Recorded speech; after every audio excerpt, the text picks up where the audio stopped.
I want to tell a story about something that happened to me because it perfectly illustrates what gaslighting looks like in real life. People throw that word around a lot, but when it's happening to you in the moment, it can feel really destabilizing. And this situation still kind of blows my mind when I think about it. So, a few years ago, I had a headache. This was back in May of 2024, to be exact. It was just a really bad headache. It wasn't a migraine, but it was very uncomfortable. I actually had contracted COVID at that time. So I think I had just found out that I was positive. I had some COVID tests because my mom was a nurse. So we all had COVID tests. Anyway, so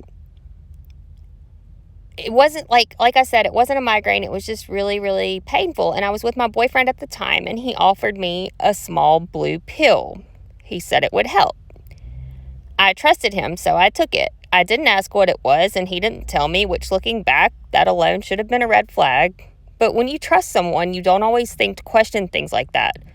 You assume they're not going to put you in danger. About 12 hours later, I had woken up and I still had a headache. So he offered me another one.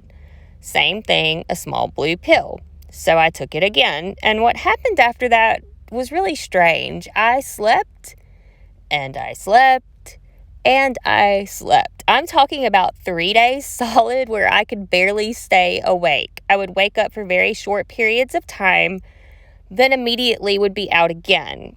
I felt incredibly sedated and foggy, like my mind and my body had just completely shut down. And I really didn't question it at that time because I had COVID. I figured I was just sleeping a lot because I was sick, right? So I didn't really understand fully what was going on. I just knew that something was off. Well, fast forward about a year and a half later, to be exact, it was November 2025, my now ex-boyfriend finally admitted what those pills actually were. They were 30 milligrams of oxycodone, and he had given me 2 of them within a 12-hour period. Now, if you know anything about opioids, you know that 30 milligrams is not a tiny dose, especially for someone who has zero tolerance. And at the time, I weighed about 112 pounds. So when he told me that, everything suddenly made sense. The extreme sedation, the fact that I couldn't stay awake, the 3 days of basically being unconscious, my body had been hit with a very strong opioid without me even knowing it.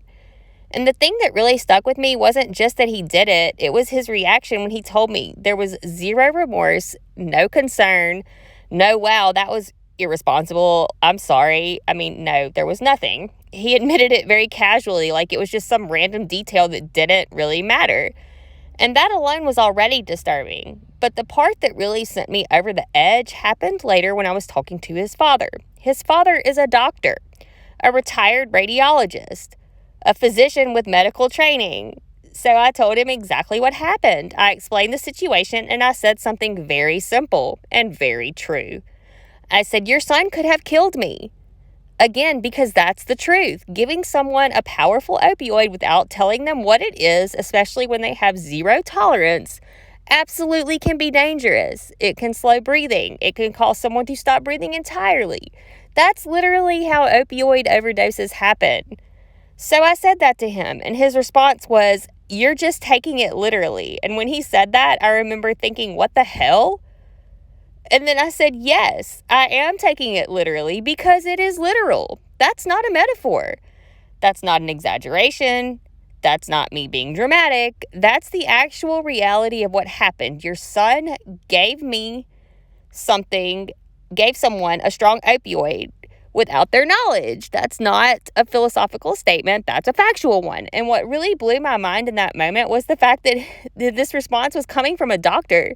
Someone who absolutely understands how opioids work in the body, someone who knows the risks. Yet instead of acknowledging that risk, the response was to minimize it and try to frame my reaction as if I was somehow misinterpreting the situation. That is a perfect example of gaslighting. Gaslighting isn't usually screaming or obvious manipulation. A lot of times it's much more subtle than that, right?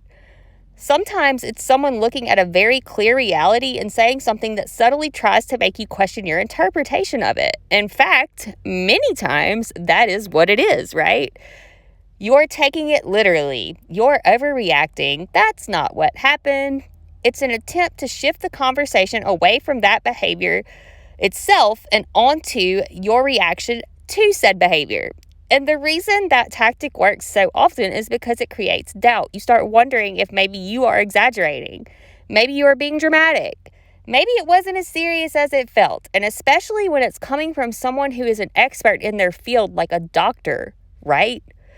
But in this situation, the facts were extremely straightforward. I was given a drug without being told what it was. I was given a second dose 12 hours later. I had no tolerance. I weighed 112 pounds and I slept for 3 days. Those are not opinions. Those are just the events that occurred. And when someone responds to that by saying you're taking it literally, what they're really doing is trying to make the situation sound less serious than it actually was. Because acknowledging the literal truth would mean admitting that something really reckless has happened. And that can be uncomfortable for people, especially when the person responsible is someone they care about. But minimizing the reality of something doesn't change what actually happened. And I think it's important to talk about stories like this because a lot of people have had experiences where something felt very wrong, but someone else tried to convince them that it wasn't. And especially if they were in a position of power. That just seems to make it even worse, right? Trust your instincts in those situations. If something feels off, if something feels unsafe, if something feels like it crossed the line, you're allowed to acknowledge that. You're allowed to call it exactly what it is, even if someone else tries to tell you you're taking it literally. Sometimes the literal truth is exactly the point.